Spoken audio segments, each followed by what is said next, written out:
pengertian dasar dari metodologi kuantitatif. Di sini teman-teman bisa melihat ya, bahwa pendekatan kuantitatif, ya metodologi dengan pendekatan kuantitatif merupakan salah satu upaya pencarian ilmiah atau scientific inquiry, ya, dengan didasari oleh filsafat positivisme logikal. Nah, ini yang membuat data-data dengan berupa angka-angka ya, untuk kita cari analisis mengenai dari dasar kebenaran suatu logika, hukum-hukum, dan memprediksi gambaran nanti ke depan seperti apa. Begitu ya teman-teman ya. Proses kerja dalam pendekatan metodologi kuantitatif itu sangat ringkas. Bahkan teman-teman kalau sudah melakukan penelitian dan mungkin sudah ahli, itu melakukan penelitian kuantitatif seminggu selesai. Kalau memang sudah memiliki keahlian dalam bidang kuantitatif. Jadi kalau kita sudah memiliki keahlian bidang kuantitatif itu, melakukan penelitian itu 1 minggu kemungkinan selesai. 2 hari pengambilan data, ya pengujian dulu, pengambilan data, baru analisis, lalu dideskripsikan. Jadi teman-teman ada kelebihan keunggulan tersendiri dalam kuantitatif yang memang kita membatasi pada setiap hipotesis, begitu ya. Jadi kalau misalkan di kualitatif itu tidak bisa menetapkan atau membatasi hipotesis terlebih dahulu. Nah, di kuantitatif itu kita bisa membatasi bagaimana hipotesis rancangan kita terlebih dahulu. Nanti untuk diujikannya apakah diterima atau ditolak, begitu saja. Nah, dari proses kerja ini juga menjelaskan, menguji hubungan, ya, korelasi, pengaruh atau keterkaitan dengan regresi, lalu analisis jalur, ya, lalu analisis varian, 1 jalur atau one way, 2 jalur atau two way, multivariat analisis varian, dan masih banyak lagi, gitu ya. Nah, bagaimana siklus pendekatan kuantitatif itu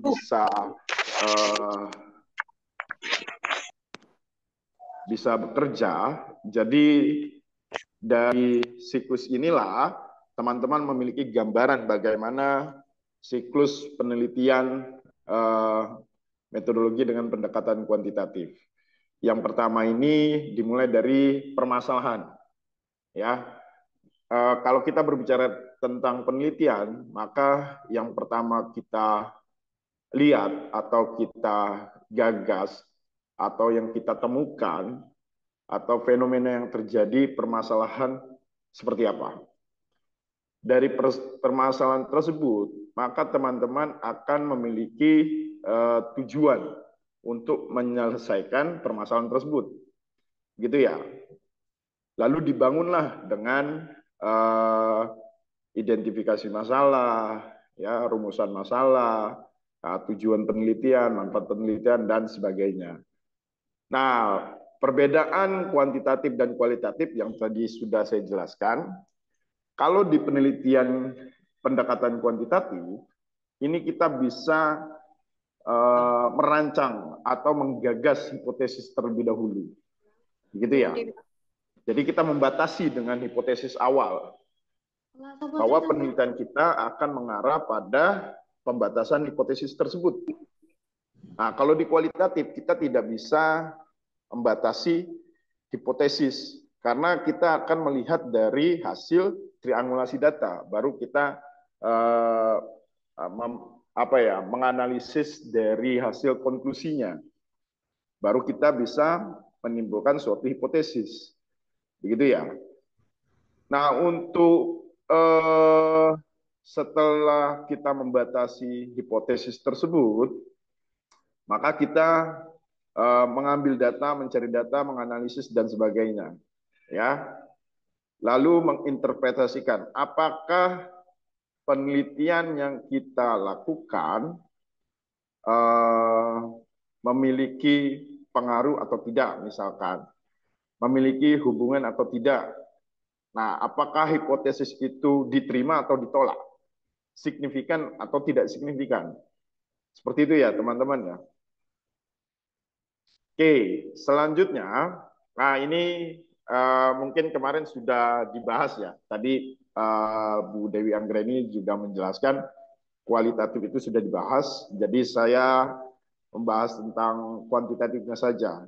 Eh, tapi teman-teman bisa membaca referensi ini ya, karena menurut saya teman-teman bisa menetapkan apakah teman-teman ke depan sewaktu nanti skripsi, tahap skripsi bisa memilih kenyamanan atau eh, yang sesuai dengan background jiwa ya, teman-teman bisa menetapkan ingin pendekatan kuantitatif atau kualitatif. Seperti itu ya.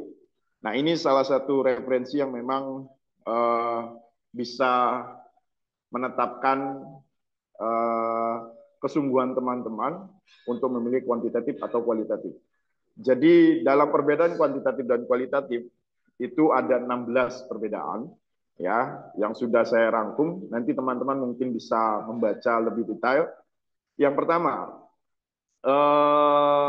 penelitian kuantitatif berlandaskan pandangan positivism ya, berbeda dengan kualitatif post positivism. Oke. Lalu bisa bersifat eksperimental ataupun manipulatif. Manipulatif yang dimaksud di sini adalah bukan manipulasi data ya. Begitu ya, teman-teman ya. Perspektif penelitian kuantitatif lebih menggunakan pendekatan etik. Oke. Oke, lanjut. Nah, menggunakan metode deduktif. Apa itu metode deduktif?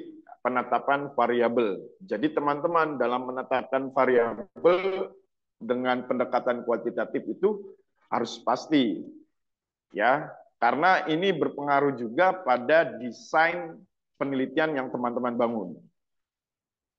Misal teman-teman ingin meneliti tentang hubungan, berarti kalau hubungan itu masuk ke korelasi.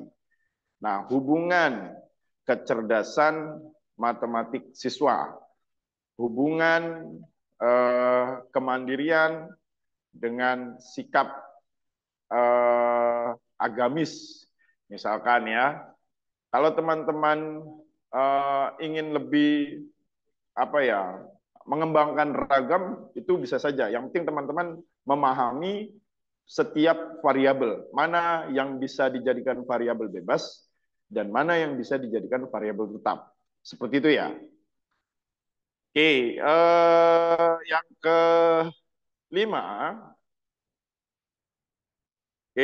sifat penelitian ya bersifat konfirmasi ya, disebabkan metode kuantitatif bersifat menguji hipotesis.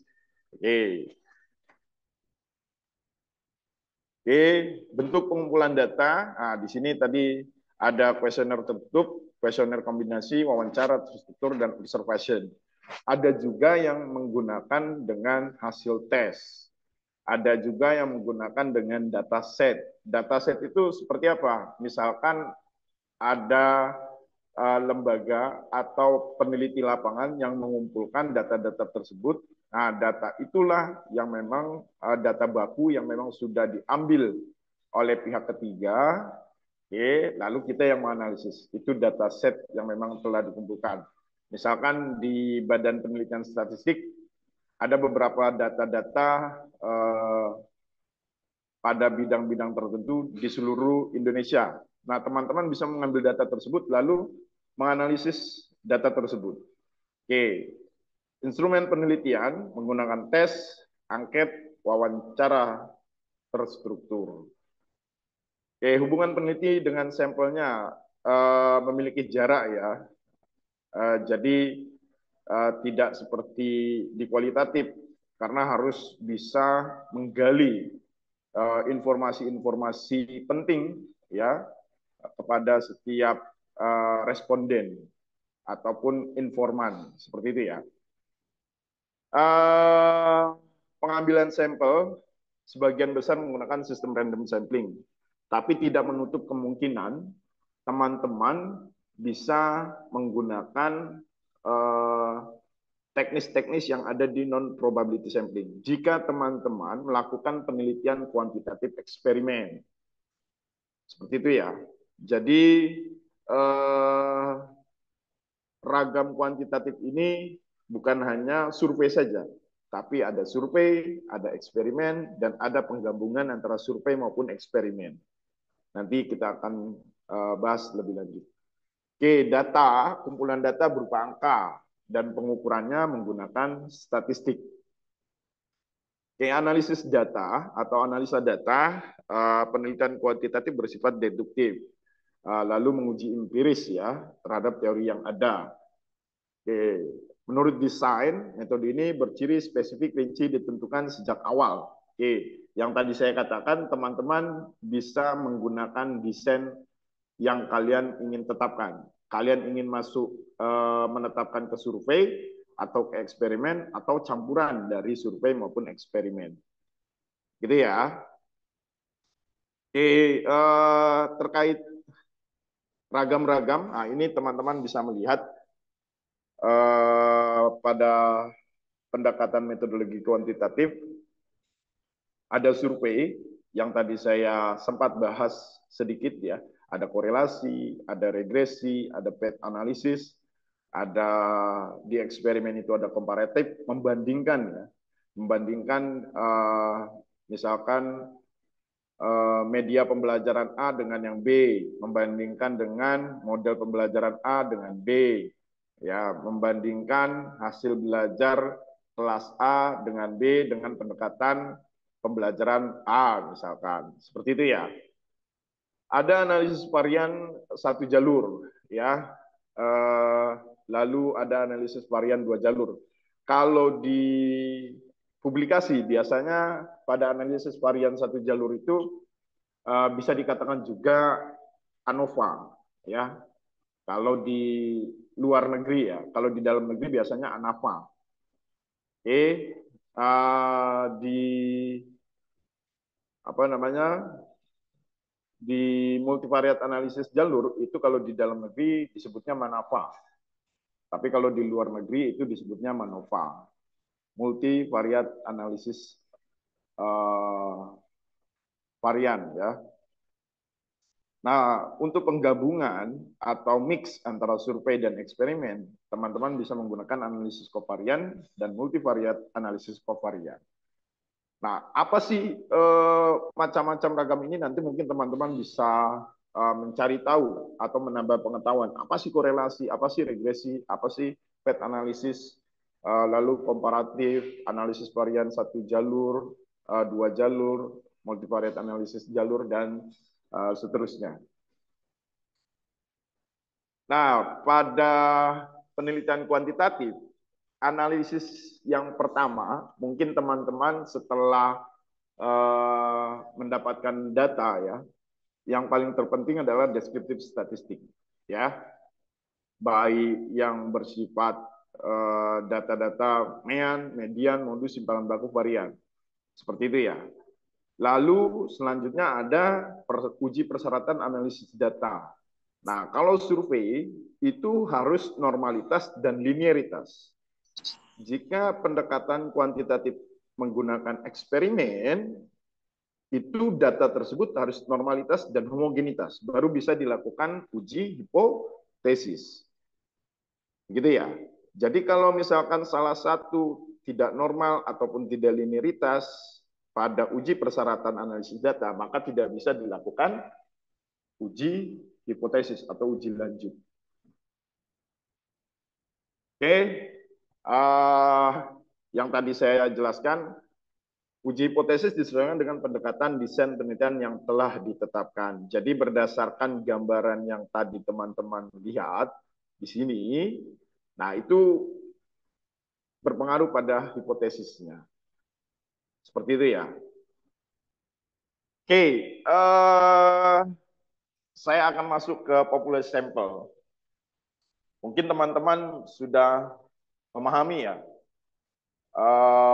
populasi pada penelitian adalah keseluruhan objek penelitian yang dapat terdiri dari makhluk hidup, benda, gejala, nilai tes, atau peristiwa sebagai sumber data yang mewakili karakteristik tertentu dalam suatu penelitian. Sampel adalah sebagian data yang merupakan objek dari populasi yang diambil. Nah, sebelum saya lebih lanjut, mungkin saya ingin bertanya kepada teman-teman. Gambaran spesifik pada populasi dan sampel. Ada nggak teman-teman yang bisa mencontohkan? Kira-kira ada nggak data yang bisa, gambaran yang teman-teman bisa contohkan? Atau saya menggambarkan banyaknya ikan di laut, populasi atau sampel? Populasi. Populasi. Populasi ya. Kalau banyaknya ikan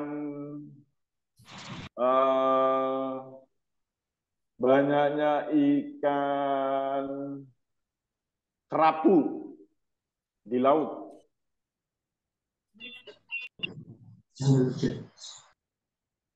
Sampel. Sampel. Sampel ya. Oke. Sekarang saya tanya, jumlah siswa SMA Negeri 1 Pekalongan. Populasi. Oke. Populasi. Kalau jumlah siswa kelas 9. Kelas 9 apa? Sampel. Gitu ya, teman-teman ya. Jadi sudah ada gambaran ya. Jadi kalau sampel itu bagian dari populasi. Jadi teman-teman bisa menetapkan berapa banyak sampel seperti itu ya. Tapi bisa saja sampel ini lebih spesifik. Misalkan yang tadi saya katakan, saya ingin mengambil populasinya itu cuma kelas 9. Ya kan? Kelas 9 di SMP, misalkan di SMP NU Pekalongan, ya, atau MTS NU Pekalongan. Lalu sampelnya saya ambil kelas A, kelas B, dan kelas C. Nah, itu bisa jadi sampelnya lebih spesifik. Jadi populasinya itu kelas 9, tapi sampelnya per kelas yang saya ambil. Seperti itu ya, teman-teman ya. Jadi teman-teman bisa menggambarkan jika dalam objek penelitian itu menggambarkan lebih banyak, itu populasi. Jika yang diambil bagian dari populasi itu adalah sampel. Seperti itu ya. Oke, dalam sampel kita bisa mengambil sampel tersebut dengan teknik sampling. Teknik sampling ini terbagi menjadi dua. Ada probability sampling dan ada non-probability sampling. Yang tadi sempat saya bahas atau ulas sedikit. Nah, teknik sampling dengan probability sampling adalah menetapkan sampel berdasarkan peluang. Gitu ya. Menetapkan sampel berdasarkan peluang. Ada simple random sampling, ya, atau pengambilan sampel secara acak, ya, proportional stratified random sampling, dan sebagainya. Nah, pada teknik sampling dengan menggunakan non-probability sampling, itu adalah mengambil sampel berdasarkan nilai yang telah ditetapkan atau sampel yang telah ditetapkan. Jadi tidak ada peluang, gitu ya. Jadi kita sudah menargetkan sampel kita si A, si B, si C, si D. Seperti itu. Nah, teman-teman nanti bisa memahami lebih dalam apa sih simple random sampling, apa sih proportionate stratified random sampling, dan sebagainya. Apa sih systematic sampling, kuota sampling, atau sampel kelas dan sebagainya. Teman-teman bisa mengasah lebih dalam nanti setelah selesai sesi ini mungkin ya. Oke, ukuran sampel. Nah, ukuran sampel dalam penelitian kuantitatif itu bergantung pada karakter populasi antara homogen sampai dengan heterogen, terhingga tak terhingga. Tadi saya sudah jelaskan, misalkan banyaknya ikan di laut, itu kira-kira berapa banyak? Tak terhingga. Nah, tak terhingga. Begitu ya. Teman-teman bisa paham ya. Kalau misalkan jumlah wanita di Pekalongan berapa banyak? Itu terhingga, Pak. Oh, terhingga. Jadi bisa dicari tahu berapa banyak jumlah perempuan di Pekalongan. kota Pekalongan. Seperti itu ya, teman-teman ya. Iya. Oke, tingkat penelitian yang direncanakan itu pada signifikan alfa 1%, 5%, 10%, atau lainnya berdasarkan pada tingkat kesiapan ketelitiannya ya teman-teman ya. Biasanya kalau kita meneliti pada objek yang memang dinamis secara pemikiran itu biasanya taraf signifikan alfanya 5% ya. Lalu kalau misalkan kita ingin meneliti pada taraf ketelitian suatu produk itu biasanya 1% dan 10% lain-lainnya bisa diteliti, direncanakan lebih matang. Oke, lebih lanjut. Nah, jadi teman-teman dalam penentuan sampel itu ada rumusnya, ya. Jadi dalam kuantitatif itu tidak bisa sembarangan kita langsung mengambil sampelnya misalkan 20 atau 40, nggak bisa. Jadi ada aturan-aturan atau hukum-hukum yang memang harus dilakukan, harus dilewati, ya begitu ya teman-teman ya. Yang pertama dengan judgement ya atau persentase menurut Surahman dan Ridwan, jika populasi kurang lebih 100, maka sampel minimal 50%. Kalau misalkan siswa SMA 1 negeri Pekalongan itu sebanyak 220, ya 220, maka yang diambil adalah 50%, yaitu sebanyak 110. Benar ya? Benar nggak? Iya. Halo. Oke, jika populasi lebih dari sama dengan 1000, maka sampel minimal 15%. Begitu ya. Jadi teman-teman biasanya banyak yang menggunakan dengan langkah judgement dibanding dengan Taroyamane ya dan rumus lainnya seperti itu. Nah, yang kedua dengan rumus Taroyamane ya. Ini ada rumus tersendirinya. Nah, N besar ini adalah banyaknya populasi, N kecil ini adalah sampel. Oke. D ini adalah tingkat ketelitian yang ditetapkan. Misalkan tingkat ketelitiannya itu adalah 0,05 atau sebesar 5%. Maka ini tinggal dimasukkan saja ditambah 1 lalu dihitung atau dianalisa hasilnya. Seperti itu ya. Tidak ada penetapan karakter berapa banyak tidak ada. Oke, lebih lanjut dengan formula Isaac dan Michael yang dikutip oleh Sugiono, Prof. Sugiono. Ini rumusnya, teman-teman mungkin materinya sudah menerima ya. Jadi ada C kuadrat, oke, lalu banyaknya populasi, oke, P dan Q ini adalah taraf ketetapan ya, taraf ketetapan, oke, sebesar 0,5. Berbeda dengan taraf signifikansi alfanya. Kalau ini taraf ketetapan 0,5. Oke, jadi teman-teman masukkan angka-angka tersebut atau data-data tersebut lalu dihitung atau dianalisis. Oke ya. Lanjut. Nah, pengambilan dan pengumpulan data tadi sempat diulas sedikit ya, ada survei, kuesioner, hasil uji tes, hasil belajar, prestasi belajar, evaluasi, lalu misalkan teman-teman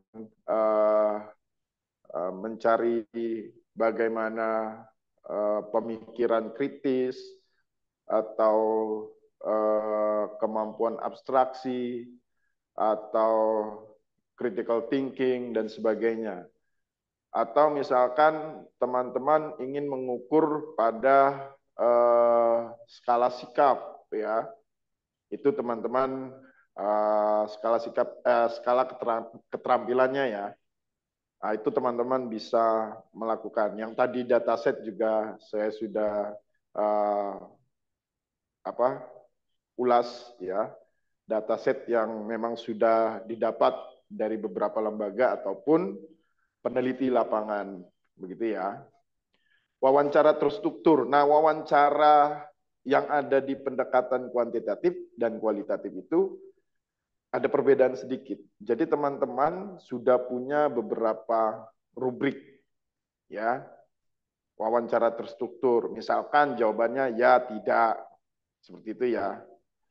Lalu misalkan teman-teman ingin membuat rubrik yang lebih dalam atau lebih tinggi dalam rubrik wawancara tersebut. Nah, pada observasi juga berbeda dengan pada pendekatan kuantitatif dengan kualitatif. Kalau kualitatif itu teman-teman biasanya sudah menetapkan beberapa pertanyaan, lalu dideskripsikan dari setiap hasil observasi. Nah, observasi pada pendekatan kuantitatif ini juga sama, harus ditetapkan berdasarkan skema yang memang sudah teman-teman gambarkan dalam observasi tersebut, lalu dijadikan berapa poin minimal dan maksimal yang teman-teman sudah tetapkan dalam observasi ya. Jadi datanya sudah berubah menjadi angka. Seperti itu ya teman-teman ya. Oke, nah pada penelitian kuantitatif, teman-teman sebelum melakukan penelitian itu harus menguji dulu, ya, uji analisis data dengan validitas maupun reliabilitas.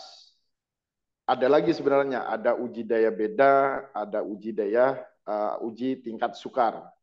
Jadi kalau misalkan pada penelitian kuantitatifnya berbentuk survei atau kuesioner, ya, instrumen yang berbentuk kuesioner, itu teman-teman cukup validitas dan reliabilitas. Tapi kalau instrumennya berbentuk soal, maka ada tahapan-tahapan lagi. Yang pertama itu adalah validitas, reliabilitas, daya beda, dan tingkat sukar. Seperti itu ya teman-teman ya. Jadi di dalam uji validitas itu untuk mengukur suatu keabsahan data, instrumen yang teman-teman ingin sebarkan atau yang ingin teman-teman ujikan. Ya, seperti itu ya. Nah, kalau bentuk kuesioner bisa menggunakan produk momen ya. Produk momen, oke, ini biasanya yang pakai skala-skala sikap ya atau kuesioner ya. Teman-teman bisa misalkan kepercayaan diri, kemandirian belajar, kedisiplinan, lalu misalkan apalagi minat, motivasi, dan sebagainya ya. Nah, namun kalau misalkan berbentuk tes, ingin mengukur pengetahuan atau kemampuan awal, ya, ingin mengukur misalkan kemampuan berpikir kritis, matematik misalkan, ingin mengetahui pemahaman konsep akidah akhlak misalkan ya, seperti itu ya. Itu menggunakan biserial ya. Jadi teman-teman harus mencari dulu atau menguji dulu apakah instrumen itu layak atau tidak. Ya, setelah uji validitas, maka dilakukanlah uji reliabilitas. Ya, uji reliabilitas ini ada ragamnya banyak ya. Ada Alpha-Kronbach, ada Flanagan, ada Rudolph, oke, Kader Richardson 20 dan Kader Richardson 21 atau 210 ya, ada Hoyt. Oke, mungkin itu yang bisa saya sampaikan teman-teman. Ini datanya. Oke, dengan hasil persen korelasinya itu ada 0,912, 914 dan sebagainya. Kalau kita ingin melihat apakah valid atau tidak, kita bisa melihat dari hasil total signifikansi yang tergambar dalam hasil totalnya ya, teman-teman ya. Nah, di sini hasil totalnya kan rata-rata 0,000 ya, dan sebagainya. Atau teman-teman bisa mengukur dengan hasil persen korelasinya. Kalau misalkan hasil persen korelasinya di bawah 0,6 atau dengan menggunakan R tabel, membandingkan dengan hasil hitungnya, ternyata dia lebih besar, berarti valid. Begitu ya. Nah, jadi teman-teman tinggal melihat dari hasilnya saja. Seperti itu ya. Oke, kita lanjut ke data. Nah, setelah itu kita ingin melakukan uji validitas. Maka kita tinggal klik analyze, oke, scale, lalu reliability analysis. Nah, untuk pada reliabilitas atau uji reliabilitas, teman-teman cukup masukkan data instrumennya saja. Tidak perlu sampai hasil totalnya. Gitu ya. Nah, teman-teman bisa memilih apakah mau menggunakan Alpha-Kronbach ya dan sebagainya. Itu tinggal teman-teman saja yang memang sudah tadi saya jelaskan ya. Jadi kita langsung oke. Nah, hasilnya di sini hasilnya itu sebesar 0,969. Artinya sangat baik ya berdasarkan kriteria reliabilitas. Nah, itu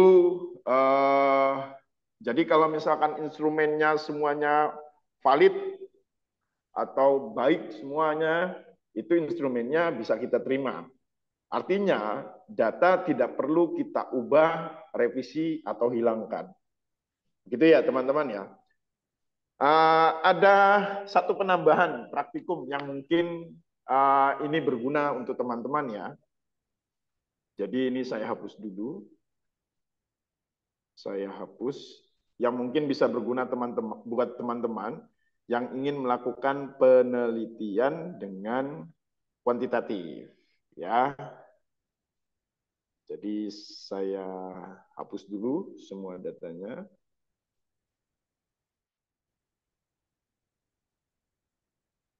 Oke, misalkan saya memiliki data untuk melakukan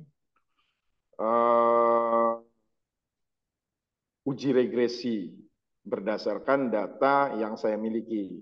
Di sini ada data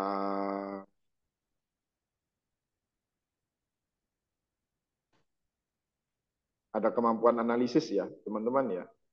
ada kemampuan analisis, dan ada hasil nilai statistika. Oke, ini langsung saya masukkan ke dalam SPSS. Misalkan di sini variabel 1 saya tulis X, dan atau variabel bebas ya tadi ya, variabel tetapnya saya simbolkan dengan Y. Oke, desimalnya saya hilangkan. Labelnya tadi kemampuan analisis. Oke. Untuk variabel tetapnya atau Y, saya masukkan nilai statistika.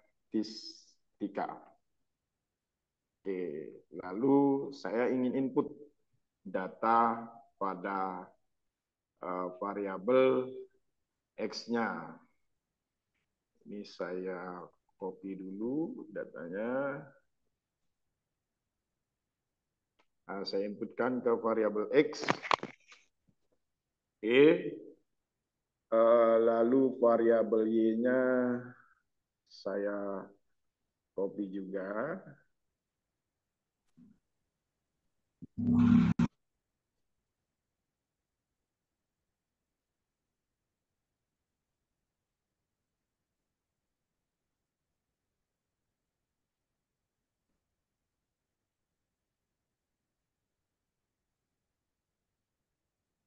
Sebentar ya, saya copy dulu data nilai statistikanya.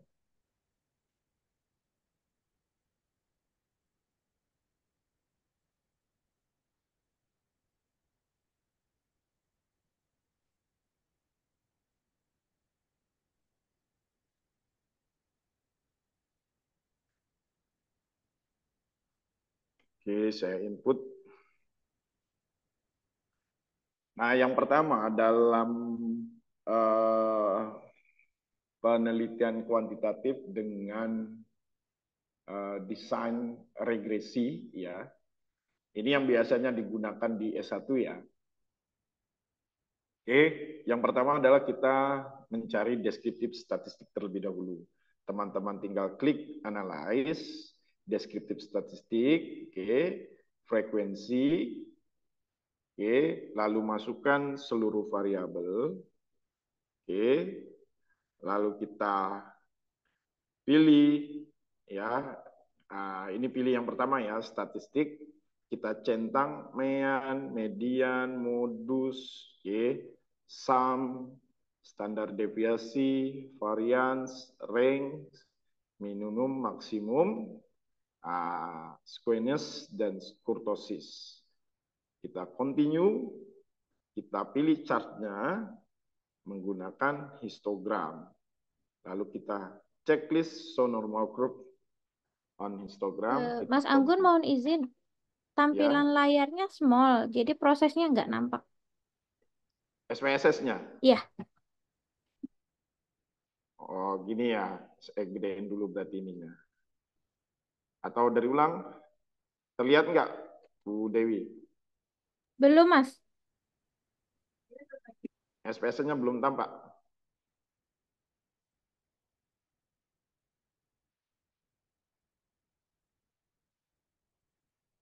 Oh, ke Excel ya? Ya, tampilannya ke Excel. Oke, saya ulang ya. Saya ulang deh. Saya ulang dulu. Jadi kalau misalkan teman-teman sudah datanya sudah dimasukkan, oke, ini datanya sudah dimasukkan ya. Lalu kita ingin meneliti dengan desain regresi untuk mencari pengaruh atau ingin memprediksi atau mencari suatu prediktor. Teman-teman tinggal masukkan datanya. Kita klik analyze. Yang paling pertama tadi adalah harus mencari deskriptif statistik terlebih dahulu. Kalau sudah melakukan uji validitas maupun reliabilitas. Oke, klik analyze deskriptif statistik. Oke, kita klik frekuensi. Kedua data ini misalkan kita masukkan dari variabel bebas dan variabel tetapnya ya. Lalu kita pilih statistik, kita centang mean, median, modus, sum, standar deviasi, variance, rank, minimum, maksimum. Kita centang juga squamous dan kurtosisnya. Klik continue. Untuk chartnya kita pilih histogram. Show normal curve on histogram di checklist. Kita tinggal oke.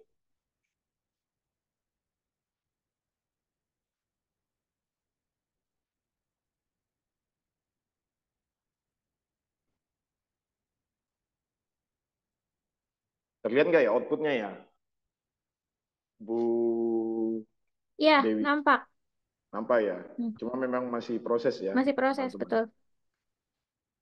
Karena banyak aplikasi yang saya buka, jadi agak berat sepertinya. Nah, kalau misalkan teman-teman sudah, nah ini sudah hasil output. Jadi teman-teman tinggal klik, keluar tanpa harus melihat rumus-rumus ya. Berbeda mungkin zaman saya waktu S1 itu benar-benar harus ngitung manual gitu kan ya. Harus cari manual karena memang di bidang pendidikan matematika itu ya harus tahu alurnya dari mana, jalannya dari mana, seperti itu ya. Kalau sekarang kan sudah ada perkembangan, jadi bisa menggunakan SPSS ya. Nah, ini hasil deskriptif statistiknya sudah tergambar, jadi teman-teman bisa langsung mendeskripsikan hasil dari masing-masing variabel. Oke, apa kalau untuk gambaran apa histogramnya gimana tuh Pak? Ada juga hasil-hasilnya. Ya, jadi nanti sudah jadi satu output di situ mengenai gambaran keseluruhan hasil. Nah, yang pertama adalah deskriptif statistik. Yang kedua, kita masuk ke uji persyaratan analisis data. Ini saya tambahkan ya, biar teman-teman memiliki pemahaman baru. Oke, uji persyaratan analisis data itu kita harus mencari normalitas. Jadi kita pilih analyze, lalu pilih non-parametric test, oke, legasi dialog, oke, satu sampel KS, oke. Nah, kita misalkan mau kedua-duanya boleh, oke. Kalau mau satu-satu boleh, oke. Setelah kita pindahkan masing-masing variabel ke tes variabel list, maka kita pilih normal ya. Gitu ya teman-teman ya. Oke, lalu kita klik oke. Gitu ya. Nah, kalau misalkan taraf signifikan normal itu jika lebih besar dari 0,05 berarti signifikan. Tapi kalau teman-teman menggunakan uji F ya, itu harus lebih kecil dibandingkan F tabelnya. Gitu ya. Tapi tergambar dalam signifikannya di sini adalah lebih besar dari 0,05. Artinya data ini berdistribusi normal. Begitu ya. Selanjutnya kita masuk ke dalam uji linearitas. Nah, teman-teman tinggal pilih analyze, lalu compare main, oke. Lalu teman-teman klik main, oke. Nah, teman-teman tinggal masukkan ke dalam data-data tersebut. Kalau ini variabel bebas, maka dimasukkan ke dalam variabel bebas. Oke. Kalau ini variabel tetap, dimasukkan ke dalam variabel tetap. Gitu ya. Kita pilih option, oke. Lalu kita centang test for linearity. Kita continue, lalu kita oke. Nah, ini hasilnya juga sudah nampak. Nah, jadi teman-teman bisa membandingkan hasil uji F dengan F tabel. Ya, apakah dia linear atau tidak, atau bisa membandingkan hasil dari Signifikansinya ini misalkan di sini hasilnya sebesar 0,510. Artinya lebih besar dibandingkan 0,05 dalam taraf signifikan 5% ya. Berarti data ini berdistribusi normal dan juga linier. Seperti itu ya teman-teman ya. Maka bisa dilakukan uji lanjut. Oke. Kita langsung masuk data, kita melakukan uji hipotesis, kita klik analyze, oke, kita pilih regression, linear, oke, masukkan ke dalam masing-masing variabelnya ya, atau kolom, oke. Nah, kemampuan analisis ini variabel bebas dan dependent atau nilai statistika ini adalah variabel tetap. Oke, lalu kita lihat dulu statistiknya benar enggak? Oke, kita ada yang kurang nih di sini. Kita cari R square change ya. Lalu kita masukkan lagi deskriptif, part and partial correlation, collinearity diagnostic. Kita simpan ya atau continue ya.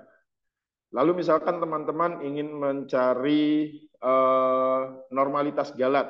Kalau di S1 mungkin belum ada ya normalitas galat ya. Teman-teman bisa masukkan hasil nilai Z prediktor ke dalam variabel X dan nilai Z residual ke dalam Y. Oke, kita centang keduanya. Oke, kita continue.